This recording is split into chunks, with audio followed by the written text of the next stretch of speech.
Charlotte Thompson Iserbyt served as the head of policy at the Department of Education during the first administration of Ronald Reagan.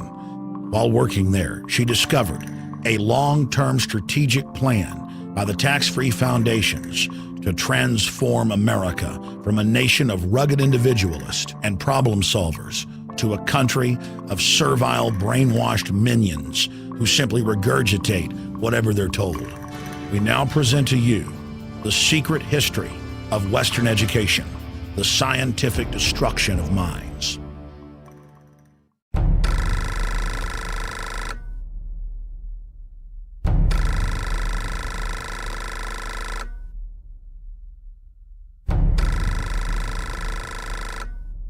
The minutes reveal that in 1910, the Carnegie trustees asked themselves this question, quote, "Is there any way known to man more effective than war to so alter the life of an entire people?"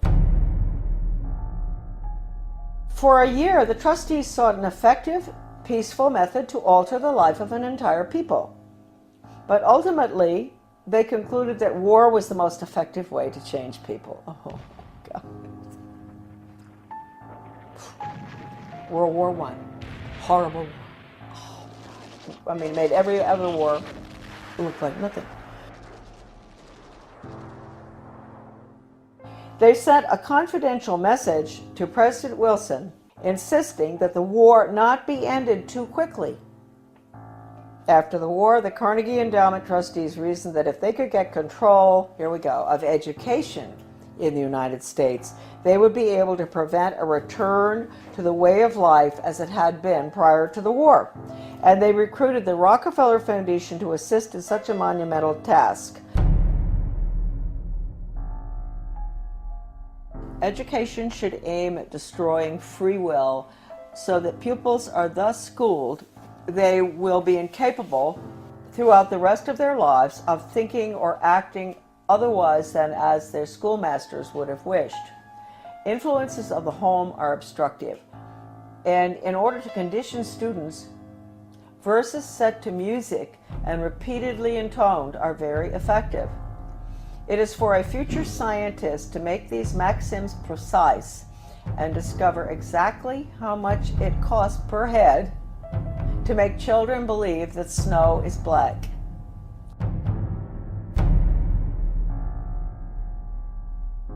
When the technique has been perfected, every government that has been in charge of education for more than one generation will be able to control its subjects securely without the need of armies or policemen."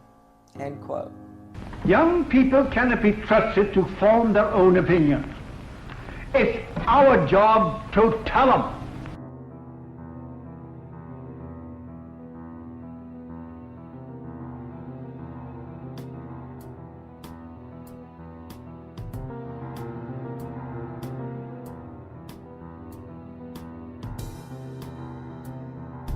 I had never intended to become involved in the battle that all of us are involved in. I had no idea anything was wrong with the way the country was going when as I was growing up, and even during my Foreign Service experience, I found myself mysteriously, I would say the good Lord works in wondrous ways, being put in spots around the world or in my country where extraordinary things were taking place under the guise of change.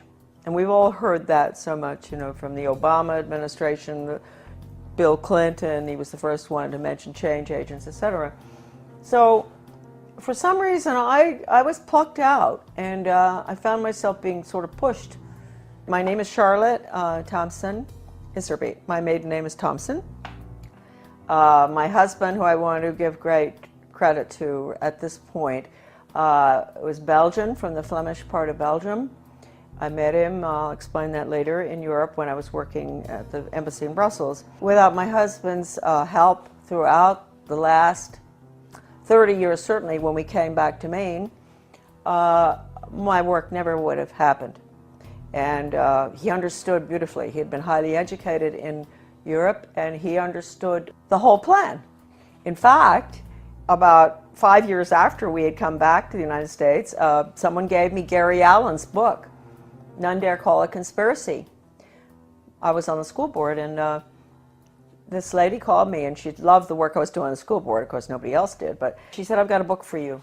She brought it down, and I read it, and I looked at it, and I thought, I had never heard of such thing as this. I mean, this is a conspiracy to really take over the world. Thank you, Gary Allen, who's no longer with us. And so I said to my husband, good Belgian, well-educated, do you know about this? And so he took a look and he said, yeah, sure I know about it. I said, you know about this? You know about the Illuminati and the Bavarian conspiracy? You know about all this, the plan to implement a world order huh? And he said, well, yeah, I learned all that in school. And I thought, oh, okay. So thank you, Jan, wherever you are. I think that maybe you're very involved in helping all of us right now straighten out this mess. We go back. I was born in 1930. Yes, I'm getting there. My mother was from Virginia, a wonderful Southern conservative, wonderful gal. And my father came from Pennsylvania. He came from a family that in mining, and his father was a very recognized mining engineer who ultimately went out to South Africa and opened the gold mines. And my grandfather knew all these people. My grandfather was Skull and Bones. My father was a wonderful person. He was mayor of several towns on Long Island, New York, and in New Jersey, and he was a real constitutionalist. And somehow he was a member of Skull and Bones, but he didn't have anything to do with the power structure there, right? He absolutely nothing, although he did go to their meetings, and he went out to the island for retreats and all that stuff. He went to Bohemian Grove once. And so I grew up in sort of an atmosphere of, it was apolitical in a way, except for local politics, which my father was fabulous on. Anytime anybody did anything like wanted to break down local government or get rid of elected officials like regionalism does, my father would be right there with the Constitution. So anyway, I went to private schools, and I got out of prep school in Wellesley, and I decided I really didn't want to go to college. A lot of people thought it was a mistake. I wanted to go to business school instead. I was tired of somehow I had a bad feeling about things that were being pushed in the prep school. Like I was a member of World Federalists. I was falling for this junk. But somehow I didn't want to continue that. So instead of going on to Smith or Vassar or what, I went to Catherine Gibbs Business School in New York City. Wonderful, wonderful, difficult school. But I learned best grammar, how to write, accounting, shorthand, which came in very, very handy, I can assure you, especially when I was in the Department of Education.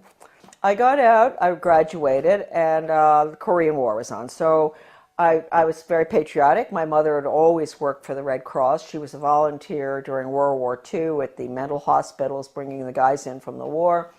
So I heard a lot about the Red Cross, which is, I want to point out right now, changed enormously from that time.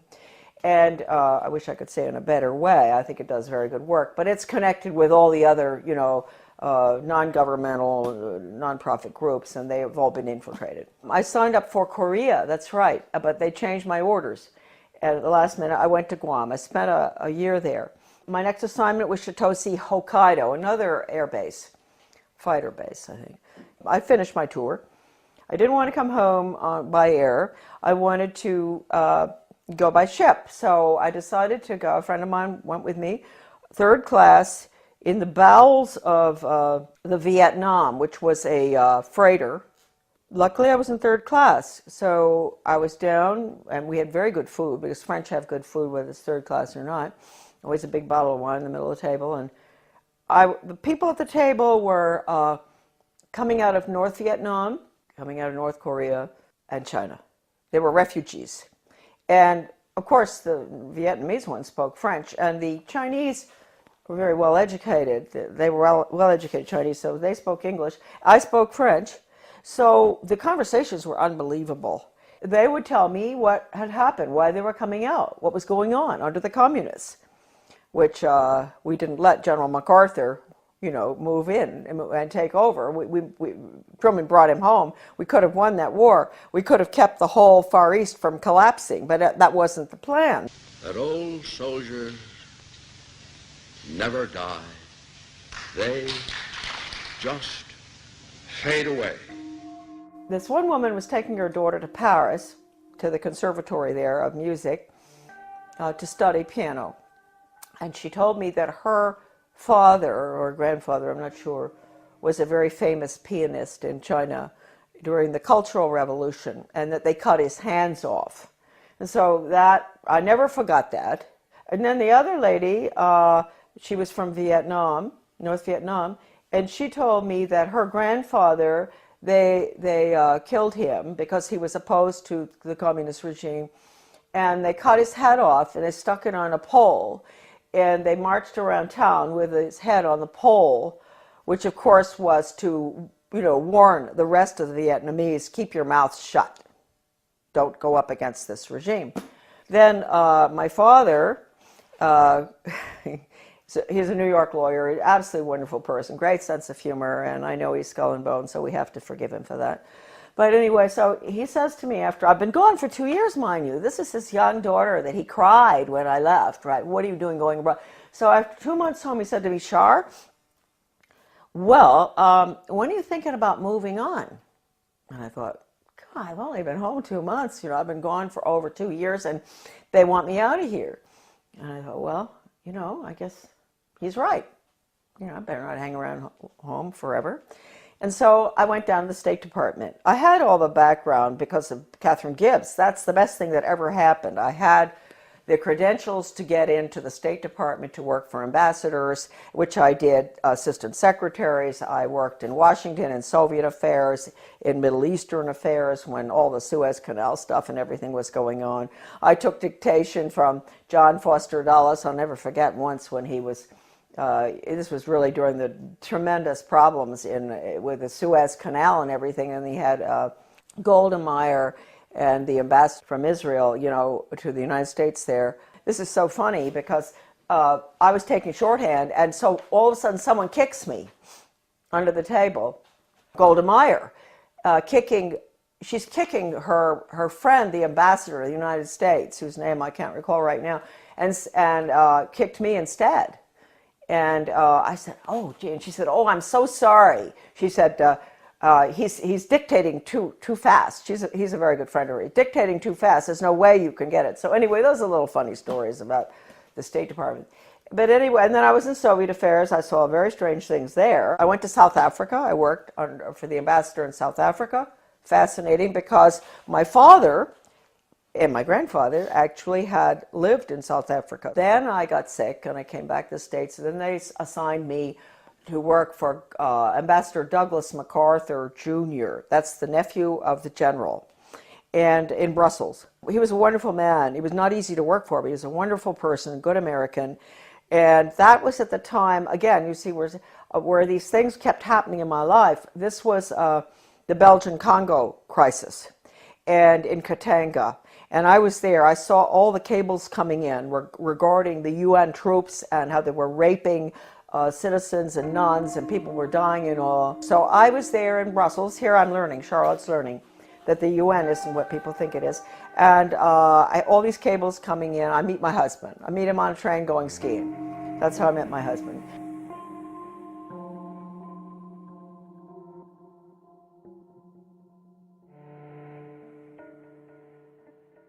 My husband and I are engaged. We subsequently get married in the United States. He comes over. Then we go back to Belgium, and we're there for about 4 years. And then from there we go again to a hot spot, which I didn't realize. I'm talking about the weird things that happened. The hot spot was Grenada. I could see then from our house overlooking the bay, the lagoon in St. George's, all this activity. Boats coming in with strange flags. Stokely Carmichael came down there to sort of stir up the pot to get the Grenadians, mad at the rich, nasty capitalists who owned these yachts and all. It was really getting bad there. And I knew the political situation well because we had Grenadians working on the boat. I had a lot of Grenadian friends in government as well. Anyway, we left. We were there about 5 years. And then when we left, I remember telling our Grenadian friends, you're going to have trouble here. There's troubles coming. And of course it did in 1984, I guess. That was one good thing Ronald Reagan did, which I was opposed to because it was a UN move, but he saved a lot of my friends from being killed by the Soviet regime in Grenada by moving in there to protect, so-called protect American students. But it was really the oil pipelines, I think, of Rockefeller that we were protecting. We're in Grenada. We go back to the United States. I put the children in public school. So here we go. I had no idea that education would be any different from sort of what I'd had. I had had a good education, a private school education, but I didn't know. And so they go into the public school system in Camden, Maine. And in retrospect, I believe that that was a pilot school, one of them for the whole country, for changing our education system from an academic, classical educational system to brainwashing for the international socialist government.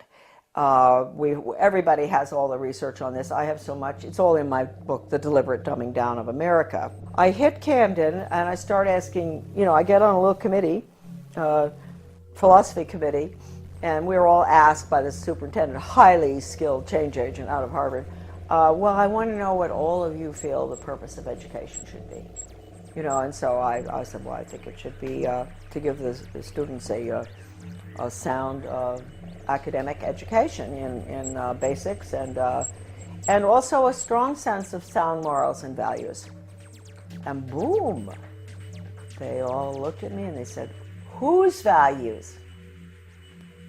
And I thought, hey, what's going on here? I said, well, what's happened in my country? I mean, don't we still have the same values? I mean, what don't we all sort of agree? You don't steal, you don't rob, you don't kill babies, you don't kill people in war, a lot of things that I thought we believed in. You don't lie.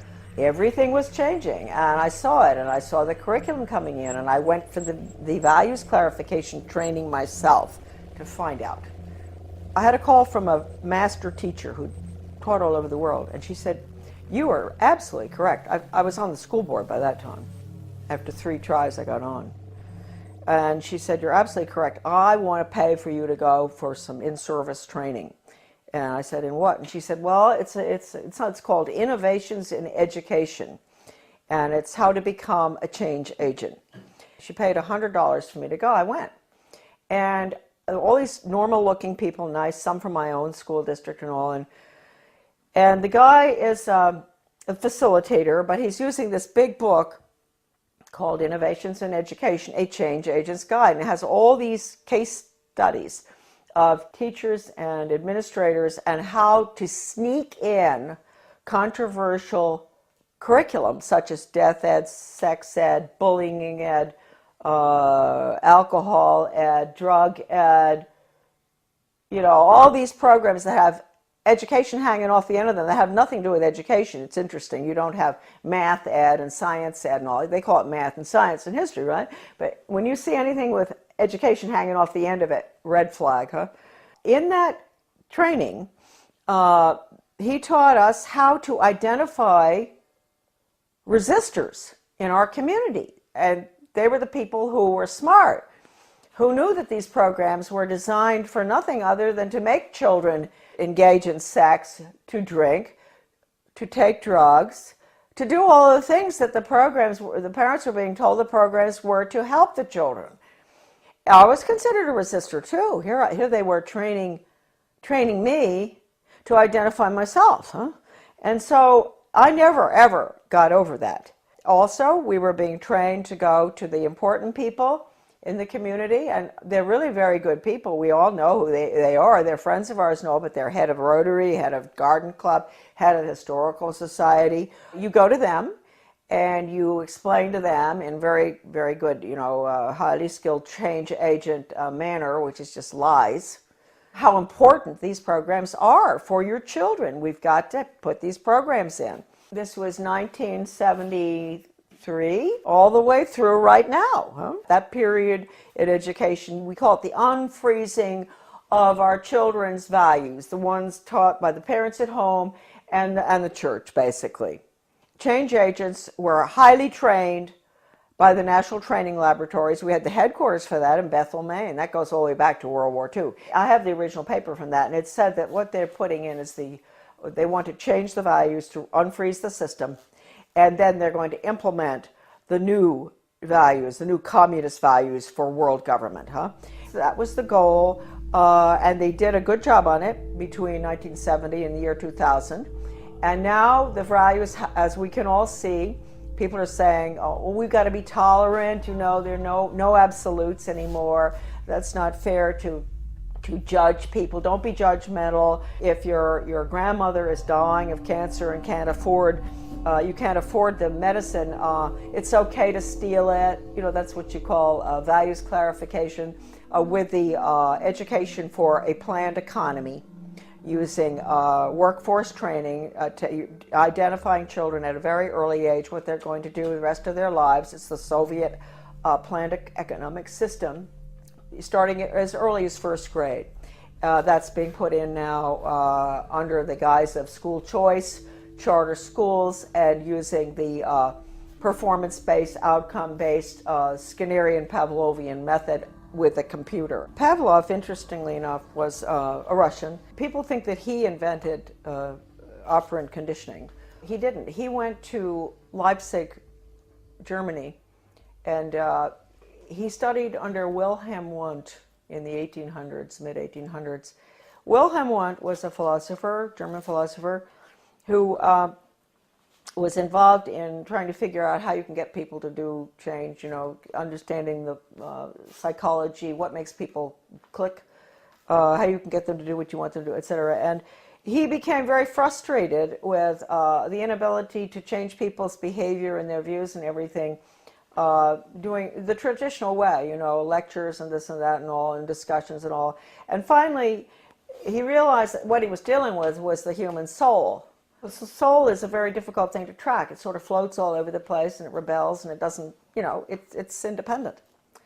And so he came up with a scheme to attack the nervous system. That's really what it is. It's neurological. If you can get them to react in certain ways to what you want, like when the doctor, give you a good idea, the doctor used to, physical exams, they take a hammer, a little rubber thing, and knock your knee, and it goes boop. So he figured, well, you know what? We can operate on that thesis, where we attack the nervous system, and it's a stimulus response thing. So you have to provide the stimulus in order to get the response. Well, if it was dog training, the stimulus would be a dog biscuit or something, and ultimately, when the dog sees you taking the biscuit out of the box, he's going to do what you want, right? And so it's really pretty simple. I had never gotten involved in having to figure it out until a very good friend of mine, a teacher in Arizona, had to go through the first program that was brought out of 1965. One of the first ones, it was called Mastery Learning. And she quit education when she went through the training. She said it was so sick, and she had papers from doctors and all saying it even makes children sick. And I met her when I went into the U.S. Department of Ed, because I found her correspondence came to my office, and it was referred to me, and that was how I met her. And she was the one who educated me about operant conditioning and how awful it is. I mean, it can absolutely destroy free will. We had free will until we got to the computer.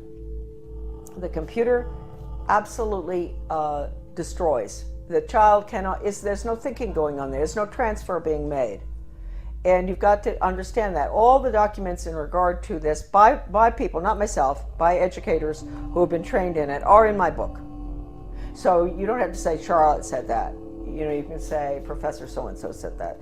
I have one incredible paper in the back of my book by a leading educator written in the 60s that I managed to get.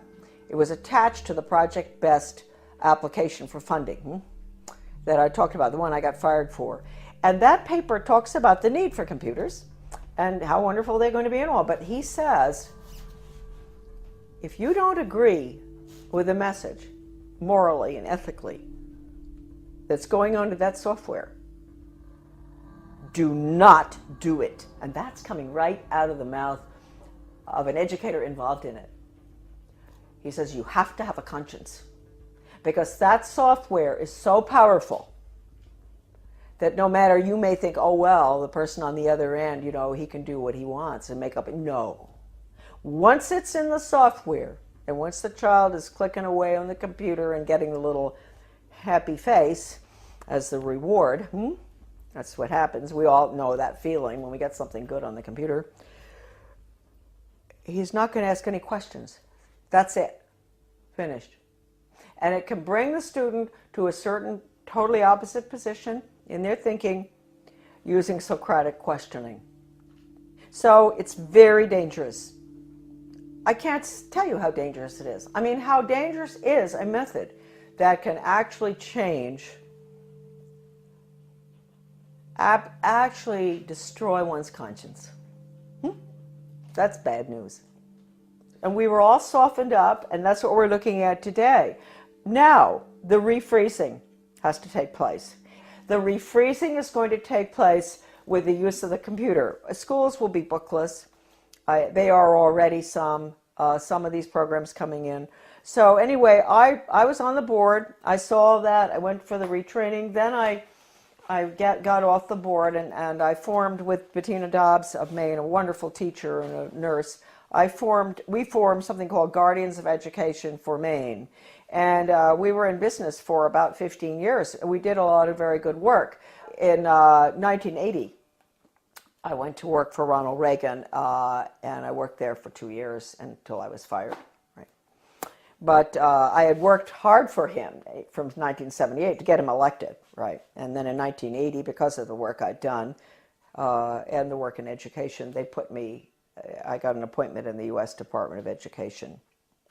Because the people in Washington, with the conservatives, they were good back then. They're not anymore. They were very impressed by the work I'd done in Maine on education. So they pulled me down and put me in the U.S. Department of Ed in what was the most important slot probably in the world in education. I know people out there are shaking their head and say, why would they put her there? She doesn't have a college education, right? Why are they putting her in there? Well, they knew, first of all, Reagan had promised to get rid of the Department of Education, something he didn't do, and I will hold that against him forever, because he could have. Since that was the plan, when they were staffing the department, they didn't have to put important people in those old slots. Like my slot that I got put into would have been filled by the former president of Harvard or Stanford or something, right? Or University of Chicago. That job had been held in the past by very important people in education. But since they were getting rid of the department, it didn't make any difference. So they just plopped me in. Now talk about the hand of God, huh? And all my files were full of everything they planned on doing. And so I don't even think my boss knew this. You know, he was a so-called conservative. But he became very suspicious about me because I was always busy.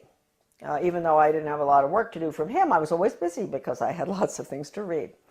And I would stay after work. I'd stay until 2 a.m. in the morning. When everybody was gone, I'd get into everything.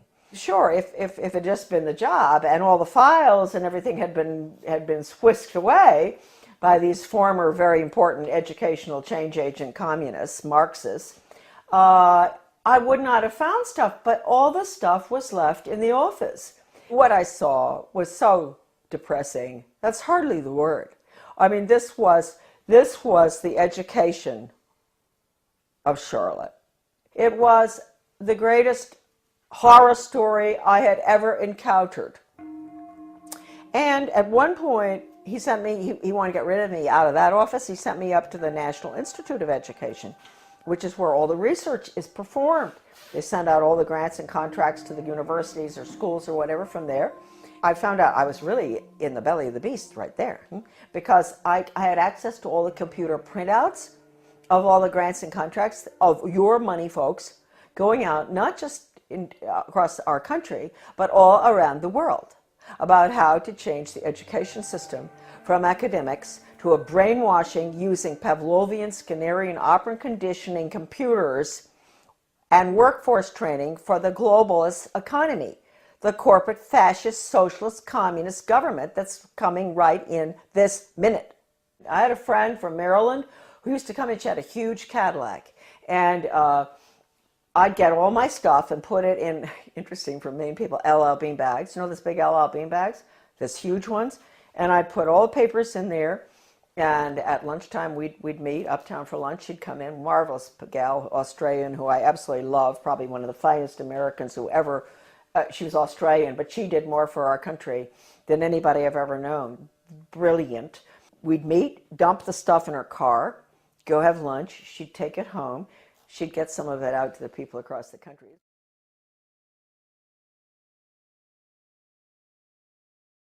Really marvelous. Well, once I had these two big bags, and two of these major change agents at National Institute of Education, they were coming down. I was going to the elevator, and they were walking down, and I thought, oh no, you know, I've got to get out of here. So I had to go in the men's room and hide. And I'd never forget that, hiding in the men's room. And I thought, what if, I mean, there may be other guys coming in here, not just to the elevator. And anyway, nobody came in. They went down the elevator. I came out and dumped the stuff in her car.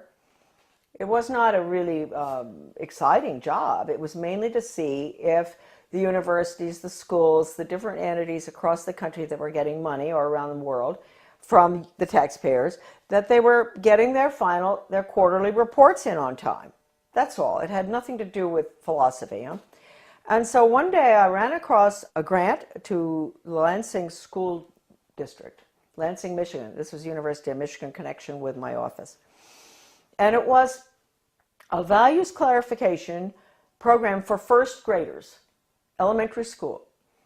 And it pre and post tested those little children about what goes on at home, what religion do you... And I looked at this thing and I thought, what on earth are they doing? And so I turned to this bureaucrat who was working with the GAO about financial things, and I said, look, we're doing waste, fraud, and abuse. I know that. But I said, take a look at this. Don't you think that this is pretty wasteful, fraudulent, and abusive in another way? And so he took a look at it and he said, oh my Lord. He said, this is horrible. And really nice guy, bureaucrat, Washington. People sometimes get after all the bureaucrats. They're not all that bad. Some of them are just like us, and they care. And I said, well, look, you know, I'm only meant to be here 2 weeks, but could you give me extra time? Because I want to go through all these grants and contracts. And he said, you can have as much time as you want. So I spent 6 weeks up there going through all the stuff. And I can't tell you how horrible. First of all, even if you don't care about children, you don't care about education, you don't care about your country, you don't care about anything, people? Are there people out there who don't care about anything? They do care about their wallet, huh? You should care about this money that has been spent in the name of education. It's total brainwashing. Anything coming out of Washington is a total Marxist brainwash. And Marxism is the world of the future unless we stop it right now. I'm fired for leaking one of these documents to Human Events. It was the one that put technology into, with the computer on, with the curriculum on it. It was a grant going out to every single state with the computer curriculum for the state. Can you imagine, designed by Washington and all the different government education associations. And within that big paper that I found, Better Education Skills Through Technology, it was called, Project BEST. I found this one paper, this was sort of a draft, and it said, what we at the federal level can control and manipulate. That's a direct quote, colon. And then it listed, this is for us at the local level because we don't know how to run our own laws, and the state.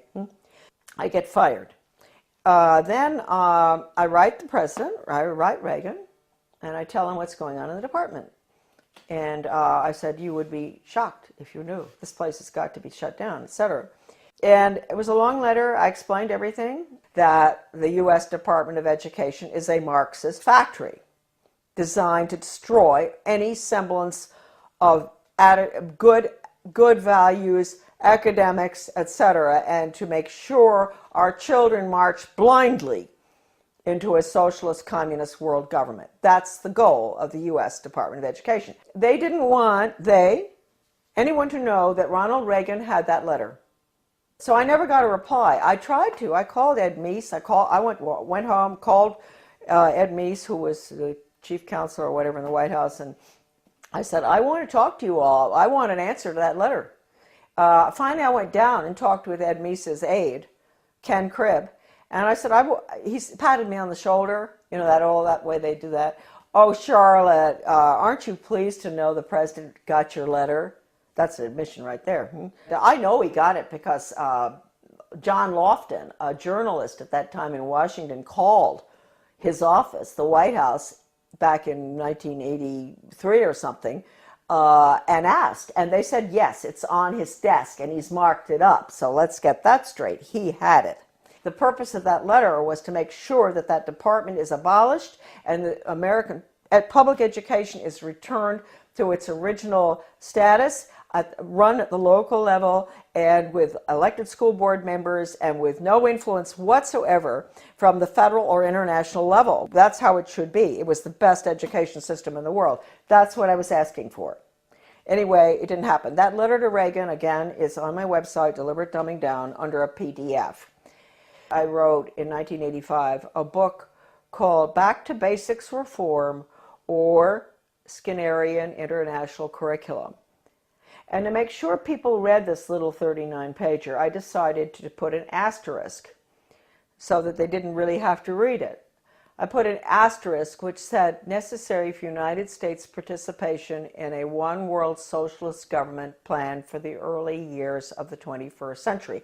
When the conservatives, the neocons, let's call them that, not Goldwater people, when the neoconservatives, Heritage Foundation, all of those groups, I'm sorry folks, when they saw that book, they boycotted it. They boycotted that book, which told Americans exactly what I just told all of you, what I'd seen, and that we had to get rid of the department. It all happened under Ronald Reagan. You call it what you want, corporate fascism, socialism, communism, planned economy. You call it what you want. What is it? It's really, it's horrible. Your children have no upward mobility whatsoever. I told you earlier. I said, yeah, they're put into a slot early on. The government and the schools, they decide what your child is capable of doing the rest of his life. He might be able to sneak out of that sometime if he's brilliant and do his own thing, but it's unlikely. So it's fixed. This is the end of upward mobility for our children, end of freedom for this country. Planned economy is the end of freedom. It's a failed system, but there are people at the top who live very well by it. And then I find out that Ronald Reagan has signed an agreement with Gorbachev to merge the two education systems. Well, you can't tell me that conservatives didn't know that was going on, because I know of some who were at Geneva when this happened. And they didn't do anything about it, but we found out. And so we fought this United States-Soviet Education Exchange Agreement. The Carnegie Corporation also signed agreements. Basically, most of that was to do with computers and technology and critical thinking for little elementary school children. Those agreements were signed. We raised $5,000 to put an ad in the Washington Times to expose that. It was called Educate is Worse Than Watergate or something. And but again, we got no support because that information wasn't meant to get out. Then, about 4 years after the fact, my little article was called Soviets in the Classroom, America's Latest Education Fad, that nobody would touch. The conservatives, all the different conservative groups, media and all, would not publish it. And all of a sudden I got a phone call from a wonderful man by the name of Robert Morris. He was a judge from New Jersey. He calls and he said, I'm now the president of America's Future. And I had tried to get this article published by America's Future, Soviets in the Classroom. And I couldn't get it published. It was interesting because America's Future used to do a lot of articles on bad textbooks and everything in the United States. And I thought surely they would be interested in the United States-Soviet textbook agreement too, and exchanges. And I was sure but no, they would not publish it. So this marvelous Bob Morris became president. He found my article in a drawer in the desk that was left there, the manuscript. And he read it and he thought, oh, what is this? Can you imagine? He's a leading conservative himself, very important person. He had not heard about it. He had not heard what Reagan had done. It's happened ever since 1958 when the first agreement was signed by Eisenhower with the Soviet Union at the peak of the Cold War. And then the various agreements have been signed all the way through until recently, one with China. So we have merged, and let me point out, just today, I was informed that there are forces at work in the state of Maine that are surrounding our wonderful people that we elected last November. Traditional Mainers, good, hardworking Mainers who were very upset about what's going on. They worked hard to get our governor in, a wonderful man, Paul LePage. And I want to warn all of you that out in your states, if you elected some really good people, they've been surrounded. And you've got to be very careful. You've got to let them know not to go along with any of the agendas that call for regional government or consolidation. Because regionalism, you know, the merging of services, the police forces in one town, police force merges with another one, the schools consolidate, all the little schools merge into a big one. They tell you that's to save money and all. They're lying to you because it doesn't. We know that. It doesn't save money. But what it really is, regionalism is communism. And I have an article, it's in Deliberate Dumbing Down of America. You can look up the name Zeitlin. You will see this communist writer for the Communist Daily World in the mid-70s talking about the need for the United States to implement regionalism and consolidation. It's communism. So any effort that you see out there where they use the word, they don't use the word regionalism that much anymore, they're getting smart. They use the word consolidation. They convince the people, especially in economic downturn times like right now, this tragic time we're going through, that this will save money, that it won't have as high taxes. Consolidate, consolidate, don't do it. We are the major country that's going down to communism, and the rest of the world will follow. They'll call it the global system, the international socialist global system. It is nothing but a totalitarian system. In 2002, President Gorbachev, in speaking in London, he called the European Union the new European Soviet. We know what we're looking at. The North American Union and all other regional entities throughout the world, whether it's the Pacific Circle Consortium or whether it's the Middle East. You think we went into the Middle East for any reason other than to destroy Iraq and to make it part of a region hooked into the banks? What they're doing is they're destroying the Middle East so they can restructure it as a region in this new world order. So these are all the regions. Their whole structure is based on the model, which is the European Union. So I ask Americans, what will you call? What would Gorbachev call the North American Union? He would call it the North American Soviet. How do we like that? Wake up. If there's anything that is important for you to remember from these videos today, is that we are at the end of the line. We are doing exactly what Gorbachev wants. Consolidation. Now, this is an interesting cartoon. This is regional government. This is the consolidation of schools, basically. And you see the little guy in the one-room schoolhouse, he's chewing a piece of grass or something. And he looks very happy. He belongs to Little Frog Lick Creek High School. He's chewing the grass with a smile.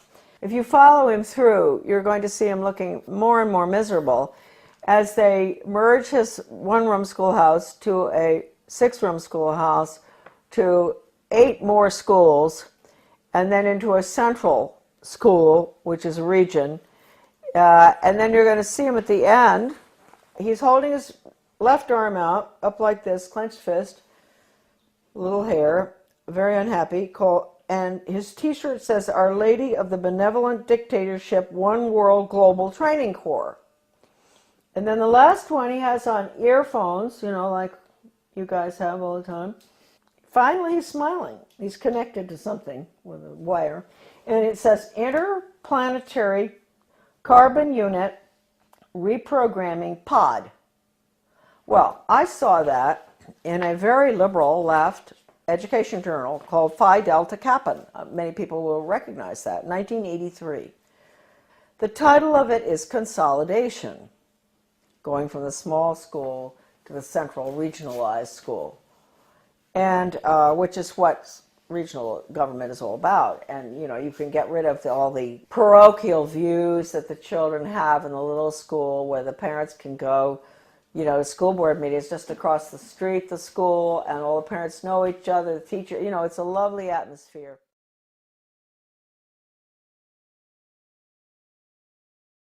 And then you end up with all the children going long distances on the bus, which is no good for them, to the regional school. And then you have country boys and girls who are being mixed with city boys and girls. So then they get into the drug scene. So we've seen with consolidation that the test scores go down, the drug problem gets worse, the cost of education increases, although they tell you that consolidation is to make it cheaper. A lot of people just don't understand the word consolidation. Consolidation is consolidating all the services together under the guise of this is going to be cheaper for you. But in the process, what happens is you lose all your elected officials because all of these entities are being merged. So at the local level, you don't have any representation anymore. And ultimately, you spend far more. That's the whole restructuring of our constitutional form of government, is being thrown to the wolves in favor of this regionalism and consolidation system in every area. Education, government bureaucracy to make things cheaper, you name it. Planning, the word is central planning. That's the Soviet system, central planning, regionalism.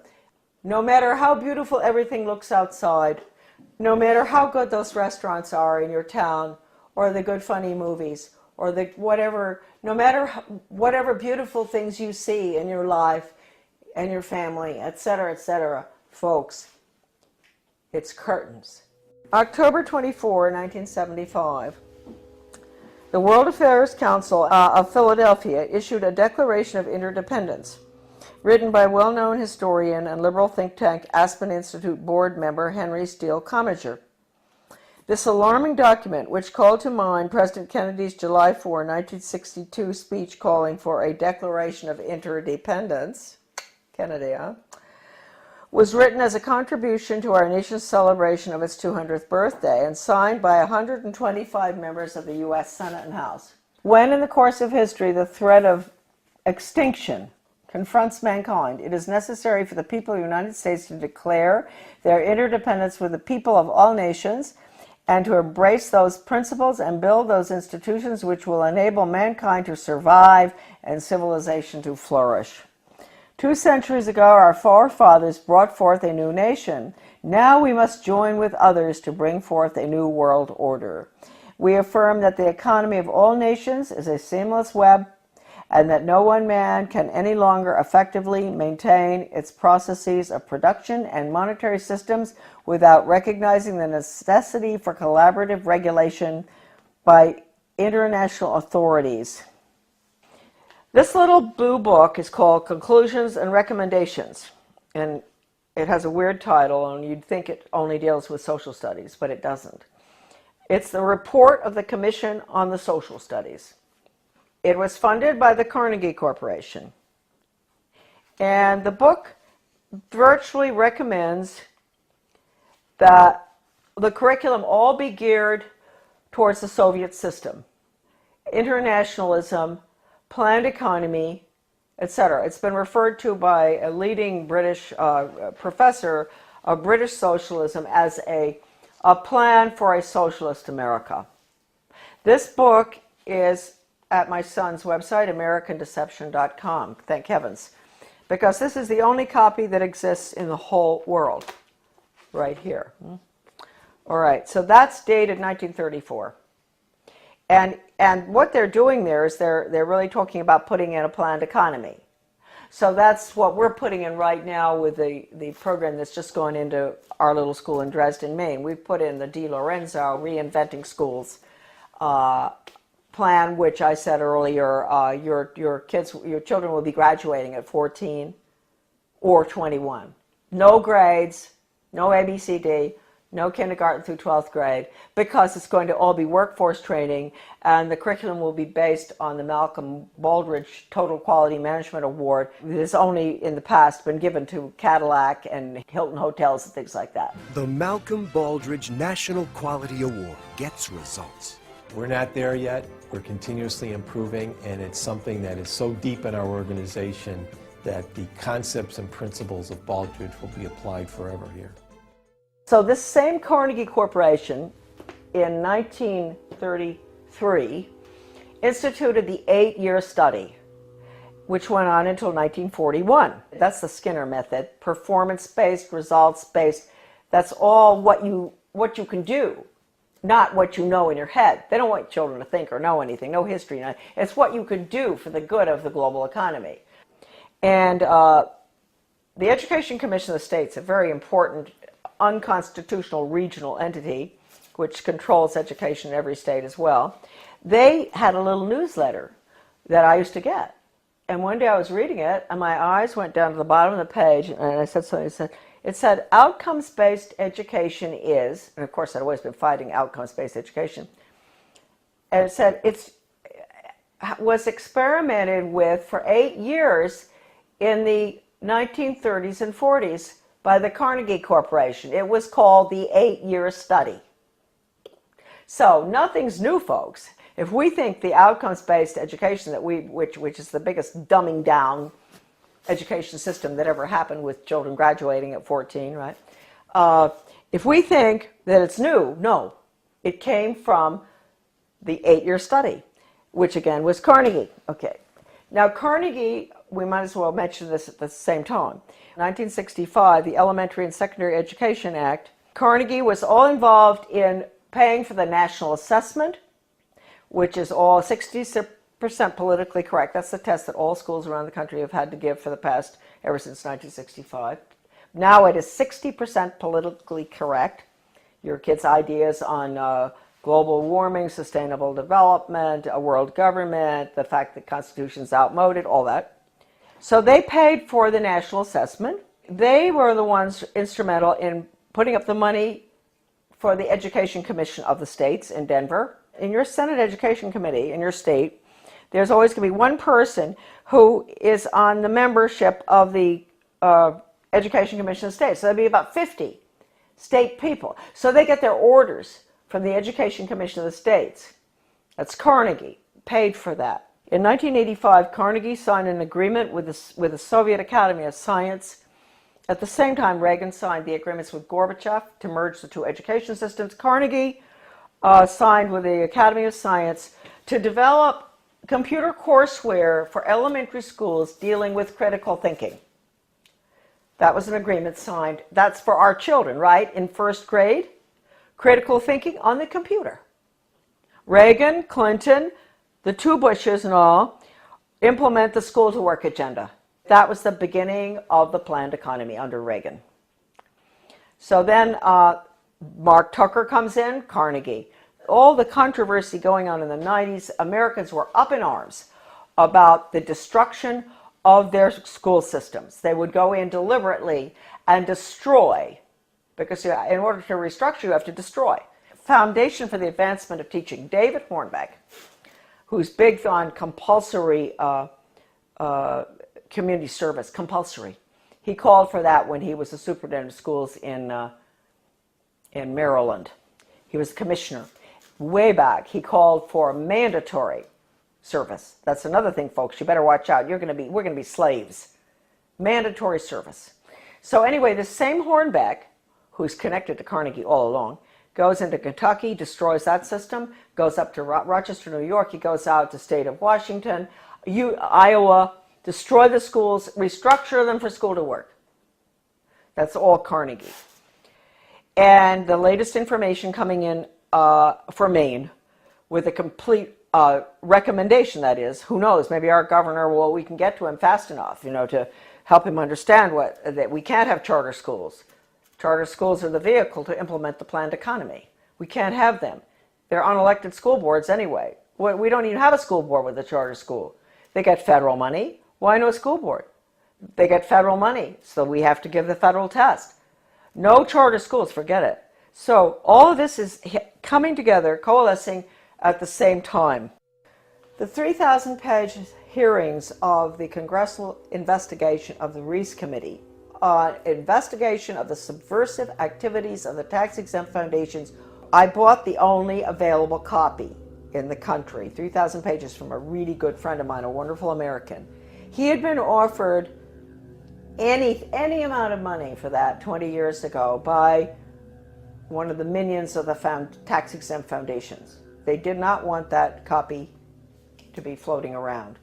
The research director for those hearings, his name was Norman Dodd. I knew him. And the conversation that I'm going to discuss right now that he had with the president of the Ford Foundation, Rowan Gaither, was off the record in New York City at Ford Foundation headquarters. And Norman Dodd told me over dinner in Washington, D.C., in a restaurant in Georgetown, Rowan Gaither said to him, Mr. Dodd, basically, we at the foundations, we don't determine the agenda. The agenda has come from directions from the White House. That was Eisenhower at the time, right at the peak of the Cold War. And that agenda, our instructions are to use our tax-exempt status, your money, folks, change America so it can be comfortably merged with the Soviet Union. Now, a lot of you may say, well, that never happened. Well, it's happening right now, folks. It's happening right now, as we speak. Foundation-funded non-bloody revolution. Committee Chairman Carol Reese warned fellow congressmen of a diabolical conspiracy that a certain few foundations were financing the socialist and communist overthrow of the United States. After World War I, they tried to get the League of Nations in. And there was tremendous opposition to that. And then you had opposition between then and between World War II. You had Lindbergh and a lot of Americans going before the Congress to keep us from going into the UN. You had all sorts of opposition. But they got their way. The Reese Committee learned that the Rockefeller Foundation and Carnegie Endowment for International Peace were, with tax-exempt dollars, funding leftist propaganda operations aimed at changing America through the brain, not the battlefield. Patriotism, national sovereignty, individual responsibility, and Christian beliefs were belittled, while the concepts of a one-world government, socialism, collectivism, and humanism were deemed essential for peace in the modern age. A clandestine and successful non-bloody revolution had been masterminded by some of America's most powerful and devious men who did not want to be exposed by a congressional investigating committee. The man chosen by Reese to be the committee's research director was Norman Dodd, Yale graduate, intellectual, and New York investment banker. During this writer's frequent visits to Dodd's retirement home in Keene, Virginia, he repeatedly spoke, Dodd, of his conviction that justice demanded that those foundations should be compelled to spend a like amount of dollars to undo the damage they have done to America, end quote. Dodd sent committee questionnaires to numerous foundations, and as a result of one such request, Joseph E. Johnson, president of the Carnegie Endowment for International Peace, invited Dodd to send a committee staffer to Carnegie's headquarters in New York City to examine the minutes of the meetings of the endowment's trustees. Now, this is Carnegie we're talking about, the one I always go after. These minutes had long since been stored away in a warehouse, and obviously Johnson, who was a close friend of former Carnegie president and Soviet spy Alger Hiss, had no idea what was in them. Don't forget, Alger Hiss headed up the UN in San Francisco. He was the head of the whole thing, world government. The minutes reveal that in 1910, the Carnegie trustees asked themselves this question, quote, is there any way known to man more effective than war? to so alter the life of an entire people, end quote. This is in the minutes. For a year, the trustees sought an effective, peaceful method to alter the life of an entire people. But ultimately, they concluded that war was the most effective way to change people. Oh, God. World War I. Horrible war. Oh, God. I mean, it made every other war look like nothing. Consequently, the trustees of the Carnegie Endowment for International Peace next asked themselves, quote, how do we involve the United States in a war? And they answered, quote, we must control the diplomatic machinery of the United States by first gaining control of the State Department. Now, don't forget, this is 1910.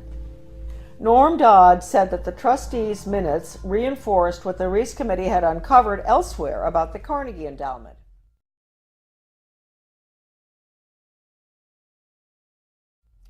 That it had already become a powerful policy-making force inside the State Department. During those early years of the Carnegie Endowment, war clouds were already forming over Europe, and the opportunity for the enactment of their plan was drawing near.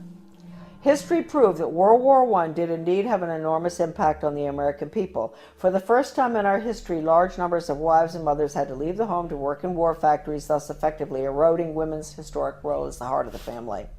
The sanctity of the family itself was placed in jeopardy. Life in America was so thoroughly changed that, according to Norman Dodd, quote, the trustees had the brashness to congratulate themselves on the wisdom and validity of their original decision, end quote. They sent a confidential message to President Wilson, horrible, listen to this, insisting that the war not be ended too quickly. Carnegie trustee Cleveland Dodge, one of Wilson's financial supporters, had direct access to the president, and as did Elihu Root, endowment president from 1910 to 1925. After the war, the Carnegie Endowment trustees reasoned that if they could get control, here we go, of education in the United States, they would be able to prevent a return to the way of life as it had been prior to the war. And they recruited the Rockefeller Foundation to assist in such a monumental task. According to Dodd, quote, they divided the task in parts, giving to the Rockefeller Foundation the responsibility of altering education as it pertains to domestic subjects. That was the Southern Education Board they set up. But Carnegie retained the task of altering our education in foreign affairs and about international relations. That would be UNESCO, UN, all that stuff. The foundations decided that the most effective method of achieving this goal would be to alter American history. So they awarded grants, fellowships, and scholarships to those professors and historians who would rewrite American history and promote one worldism, humanism, and socialism. By the early 30s, the well-laid plans of the foundation trustees had reached fruition, and a Reese Committee staff report concluded, 1, that there had indeed been a non-bloody revolution in America between 1933 and 1936. 2, that a certain few foundations had funded efforts to change the beliefs of the American people through education and propaganda. And 3, that these revolutionary changes had been accepted without resistance. To demonstrate how thoroughly American opinion had been changed according to the plan of the foundations, we cite the following historical example. At the end of World War I, Woodrow Wilson and his shadowy alter ego, Colonel Edward M. House, tried to sell the U.S. Senate and the American people on the idea of the League of Nations. This was, of course, the first concerted international effort towards a one-world government. Wilson and House failed in their mission, but a generation later, after another great war and much re-education via college international relations clubs, international studies, educational grants, and the like, the Senate and the people readily accepted membership in the United Nations. Roosevelt's foreign policy advisor, Alger Hiss, helped write the UN Charter, in which the Soviet Union was given 3 votes in the General Assembly and the United States only 1. And then, before his perjury conviction for lying, that's Hiss, about his Soviet espionage activities, he went on to become president of the Carnegie Endowment for International Peace. Chairman Reese expressed justifiable rage when he described what was happening as a diabolical conspiracy. the conspirators had left little to chance. Those congressional investigations of the early 50s into tax-exempt foundations were mandated by the House of Representatives in a resolution stating, quote, "The committee is authorized and directed to conduct a full and complete investigation to determine which of such foundations and organizations are using their resources for un-American and subversive activities, for political purposes, propaganda, or attempts to influence legislation." Now, folks, I want to tell you, the 3,000 pages of testimony, Reese Committee hearings, is at my son's website, AmericanDeception.com. The person I bought the hearings from, the transcript, was offered 20 years ago any amount of money for that 3,000 pages. The foundations wanted it back. It was the only copy left available. And he would not sell it to them. So my friend sold it to me. My friend knew Norman Dodd very well. He sold it to me for $3,000, which is really cheap. All right, a dollar a page. He'd been offered any amount. They said, "We'll pay you anything. You name it, anything. We want that copy." So it's now on the web for everybody to read. All right, now we'll continue. The congressional investigations, right. To determine which of such foundations and organizations are using their resources for un-American and subversive activities, for political purposes, propaganda, or attempts to influence legislation. The tax-exempt status granted to foundations by the Congress of the United States is a special and powerful privilege subsidized by the American taxpayer. Therefore, Congress has not only the authority but also the obligation to investigate how tax-exempt funds are spent. This should be the next investigation. Ron Paul should do this one, after the Federal Reserve. The Ford Foundation, largest of all the foundations, balked when it received a preliminary questionnaire from the Reese Committee. H. Rowan Gaither, president of the multi-billion-dollar foundation, summoned committee research director Dodd to foundation offices in New York City. At the meeting, Gaither asked, "Mr. Dodd, we invited you to come here because we thought that perhaps off the record." You see, that's why it's not in the transcript of the hearings, what I'm reading you now. This was off the record in the office in New York City. "We invited you here because we thought that perhaps off the record you would be kind enough to tell us why the Congress is interested in the operations of foundations such as ours." Gaither answered his own rhetorical question with a startling admission. "Mr. Dodd, all of us here at the policy-making level of the foundation have at one time or another served in the OSS, the Office of Strategic Services, the forerunner of the CIA, or the European Economic Administration, operating under directives from the White House. We operate under those same directives. The substance of the directives under which we operate is that we shall use our grant-making power to so alter life in the United States that we can be comfortably merged with the Soviet Union." End quote. Stunned, Dodd finally replied, quote, "Why don't you tell the American people what you just told me? And you could save the taxpayers thousands of dollars set aside for this investigation."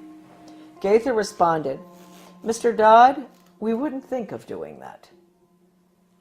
In public, of course, Gaither never admitted what he had revealed in private. However, on numerous public occasions, Norman Dodd repeated what Gaither had said and was neither sued by Gaither nor challenged by the Ford Foundation. The latest article that I've written with Debbie Niwa, a wonderful researcher, a magnificent person and brilliant, did all the graphics and formatting and a lot of her own research as well on change agents and how they brought Americans to have a totally different mindset using all of the sensitivity training. Debbie had some fantastic research of hers is in that article. As well as at the end of writing it, we came across extraordinary quotes from C.S. Lewis, who points out that if you substitute workforce training for education, that's the end of civilization. It's the end of the human being as an entity opposed to being an animal. It's the end of the human soul. It's the end of the conscience.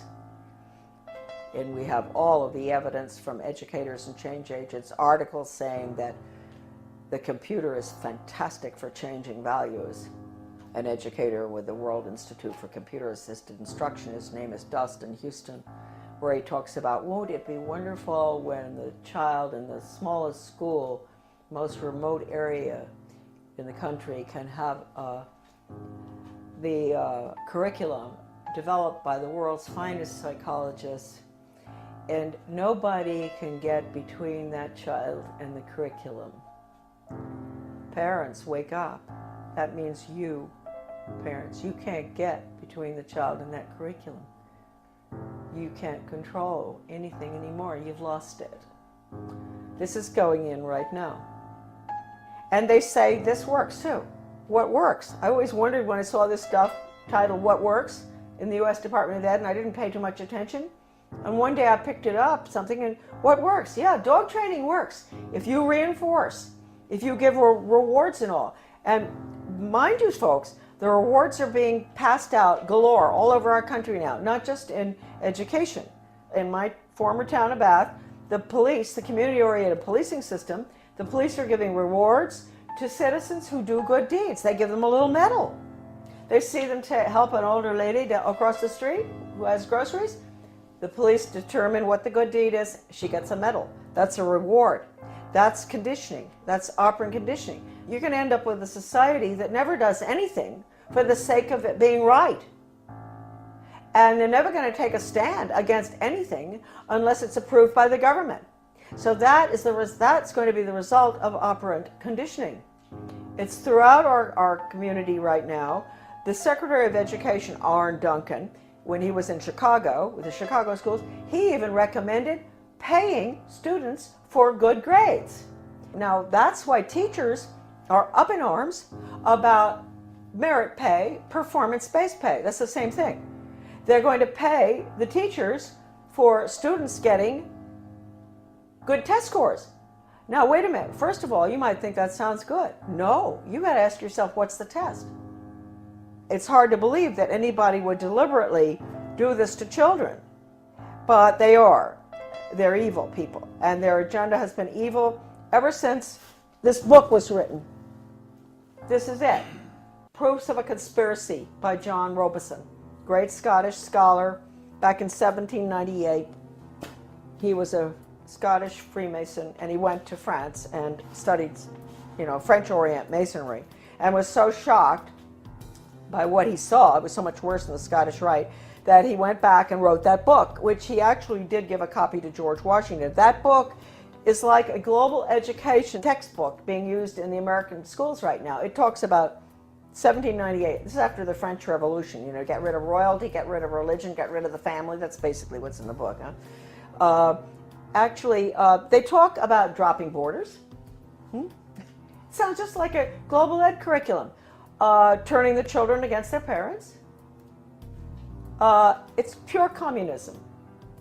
That's why I say that now, basically the only thing that we can do, certainly with education, which is being turned into nothing but corporate school-to-work agenda, using the Soviet-Cuban Polytech system where they pull the children out, send them over to the cigar factory, at noon to learn how to make cigars. The same thing here. That's being put in. It's been in the works for 30 years. The nail is going in the coffin right now. It's coming out of Europe. It's the program that's going through Maine right now is called Reinventing Education. De Lorenzo. This is all in my article, The Death of Free Will. All of this documentation about the final nail in the coffin, which will be school to work across the board for global corporate profits. Our children are nothing but human resources and guinea pigs to be trained like animals. Animal training using Pavlov, Skinner, all of which was brought into the United States by, we'll get onto, the order at Skull and Bones.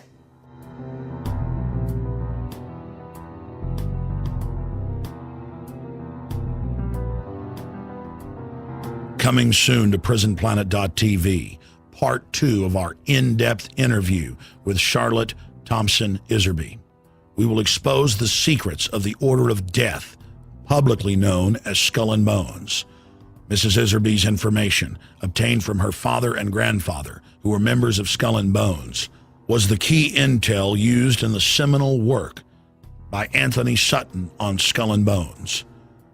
In part 2 of this key interview, soon to be released at prisonplanet.tv, she will reveal even more information, some of it never before seen or released. Visit Infowars.com and PrisonPlanet.com. When you're on the sites, you can also tune in 24 hours a day to my daily radio broadcast. There's also a free iPhone app to listen to the syndicated radio show when and where you want.